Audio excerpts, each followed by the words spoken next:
So guys, আমি বর্তমান গুয়াহাটি এয়ারপোর্টে এলাম। আর আমি বর্তমান ফ্লাইটে বসে পড়ছি। এই যে দেখেন, এই যে আমি। আর আপনারা তো সবাই দেখছেনই কীরকম মানুষ। আর এটা কিন্তু অদৃশ্য কিছু না, ফ্লাইটে বাসে নেওয়ার সিট, বুঝছেন। 3 ঘন্টা গুয়াহাটি টু বেঙ্গলোর, 3 ঘন্টা যে বয়ে থাকা লাগবো, এর মধ্যে কোনো ভেজাল নাই। না পাবেন খাওয়ার, না পাবেন হয়ে থাকবার, বুঝছো।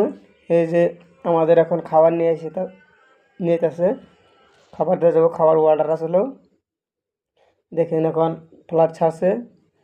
দেখেন কীভাবে সুন্দরভাবে উঠছে। দেখেন আমি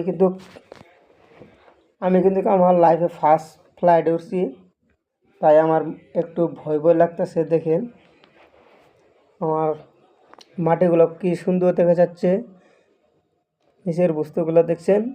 এই যে আর একটা ফ্লাইট, দেখেন কি সুন্দরভাবে উঠছে, দেখছেন কি অদৃশ্য। এখনও কিন্তু আমি নিচে আছি, উপরে এখনও যাই নাই। আর অন্য একটা ফ্লাইট চলে গেল। দেখি আমার ফ্লাইটটা এই যে এখন ছাড়ছে, দেখছেন কি সুন্দরভাবে। আমার কিন্তু গাইস অনেক ভালো লাগছে। আপনাদের কেমন লাগছে কমেন্টে মতামত দিয়ে যাবেন, বুঝছেন। আমি গেতেছি গুয়াহাটি থেকে বেঙ্গলোর।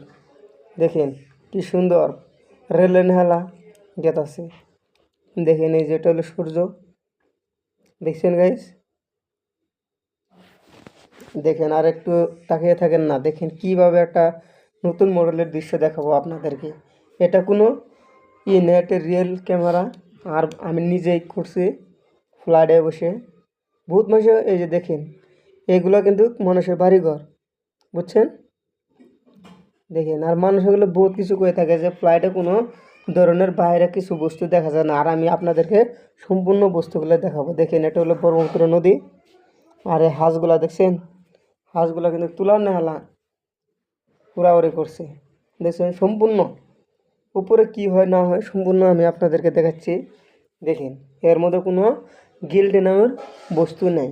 এটা কিন্তু আমাদের নিচের অংশটা, এটা কিন্তু মানুষের বাড়িঘর। আর কত ঘন ঘন দেখা যাচ্ছে, কিন্তু এটা ঘন ঘন না, উপরে ওঠার কারণে এটা এরকম দেখা যাচ্ছে।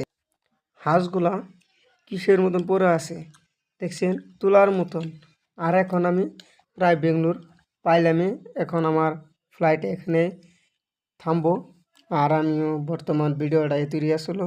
আর আপনারা আমার চ্যানেলটা নতুন সাবস্ক্রাইব কমেন্ট করে যাবেন। ধন্যবাদ।